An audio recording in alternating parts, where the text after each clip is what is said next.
ভেবেছিলাম অভিমান করব মেঘার উপর, কিন্তু ওর মায়াবী মুখের পানে চেয়ে আমার সব অভিমান ভেঙে চূর্ণ বিচূর্ণ হয়ে গেছে। মেঘাও বোধহয় আমাকে পছন্দ করে। ওর অনেক আচরণ অবশ্য এটা প্রমাণ করেছে। কিন্তু কোথায় যেন আটকে পড়ে আছে সে। হয়তো বিয়ে ঠিক হয়ে আছে, এই জন্য বলতে পারছে না। কি করা যায় সেটাই ভাবছি।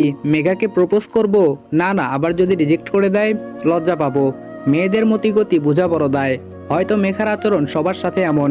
সেদিন বাসেই তো বলেছিল সে মিশুক স্বভাবের, সবার সাথে খুব সহজে মিশে। আমি অযথা শুধু শুধু ভাবছি মেঘাকে নিয়ে। মেঘা রেডি হয়ে আসার আগেই গালিব কোথা থেকে যেন হন্তদন্ত করে ছুটে এসে বলল, একটা সুখবর আছে।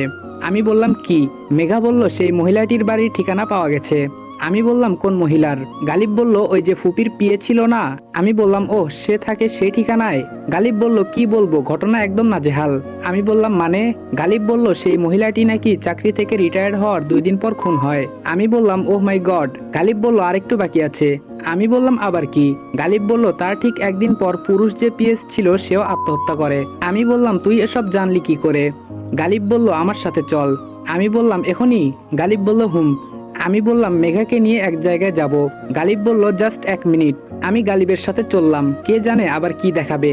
গালিব বলল এই থানার এসআই আছে না? আমি বললাম হুম। গালিব বলল উনি আমার এক বেস্ট ফ্রেন্ডের বড় ভাই।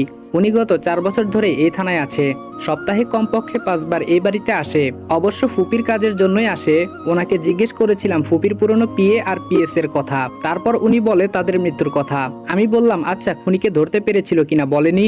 গালিব বলল পারেনি। তাদের পরিবার থেকেও কেউ এই বিষয়ে গুরুত্ব দেয়নি আর উপযুক্ত প্রমাণও পাওয়া যায়নি। আমি বললাম আমার কাছে সব হিসেব এখন পানির মতো ক্লিয়ার। গালিব বলল কিসের হিসাব? আমি বললাম 2 বছর আগে যখন আম্মু আব্বুর কাছে যায় তখন নিশ্চয়ই তার পিএস আর পিএ সাথে ছিল। না হয় জানতো যে আম্মু ঢাকায় আব্বুর কাছে যাবে, আর সেদিন আম্মু আব্বুকে কোনো কারণবশত হত্যা করে। আই এম শিওর সেই পিএস আর পিএ ঘটনাটি জানতো। তখন আম্মু বুদ্ধি করে দুজনকে একদিনে চাকরি থেকে বহিষ্কার করে। তারপর দুজনকেই নিখুঁত কোনো প্ল্যান করে মেরে ফেলে। গালিব বলল একটা মার্ডার চাপা দিতে আরো 2টি মার্ডার। আমি বললাম হুম। গালিব বলল তবুও অনুমানের উপর কিছু বলা ঠিক না।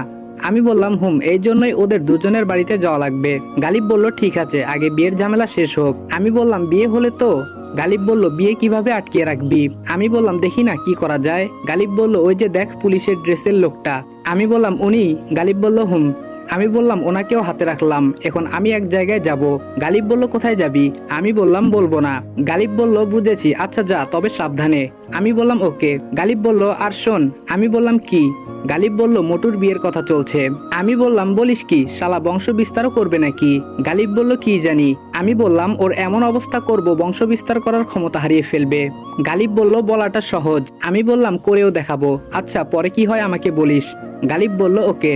আমি মেঘাকে বললাম এই শাড়ি পরলে কখন? মেঘা বলল বাড়ি থেকে পরে এসেছিলাম। আমি বললাম তোমার হাজবেন্ডের কপাল খারাপ। মেঘা বলল কেন? আমি বললাম অধিকাংশ ছেলেরা অপেক্ষায় থাকে তার বউকে সে নিজের হাতে শাড়ি পরিয়ে দিবে। তুমি তো দেখছি শাড়ি পরায় এক্সপার্ট। মেঘা বলল সমস্যা কি, বিয়ের পর না হয় শাড়ি পরতে না পারার ভান ধরবো? আমি বললাম তাও ঠিক, ভালোবাসা আদায় করার ইচ্ছে থাকলে যে কোনো পন্থাই অবলম্বন করা যায়। মেঘা বলল আপনি দেখছি এসবে অভিজ্ঞ। আমি বললাম না, 2 দিন হলো নিজের মাঝে কবি কবি ভাব লক্ষ্য করছি। মেঘা বলল আপনি যে টাইপের মানুষ এটা তো কোনোভাবে সম্ভব না। আমি বললাম আমি কি বেশি খারাপ? মেঘা বলল সেটা জানি না, তবে কবি হতে হলে কোমল হৃদয়ের একটা মন লাগে। আমি বললাম ভুল। মেঘা বলল কিভাবে? আমরা সাধারণত যে পেশায় বা যেভাবে দিন পার করি সেভাবেই জীবনটা পার করি, কিন্তু রাইটাররা তার ভিন্ন। সে যে সময় যেই উপন্যাস কিংবা গল্প লিখে সে সময় ওই রকম চরিত্রের ভিতরে প্রবেশ করে, গিরগিটির মতো আর কি। তাই রাইটারদের লেখা পড়ে তার বাস্তবটা কিংবা তার চরিত্র সে কিরকম ভাবা বোকামি ছাড়া কিছুই না। মেঘা বলল বুঝেছি, আপনি রাইটার না দেখে রাইটারদের নামে দুর্নাম ছড়াচ্ছেন। আমি বললাম বুঝের মানুষকে বোঝানো বেশ কষ্টের। আচ্ছা শাপলা বিল কোথায়?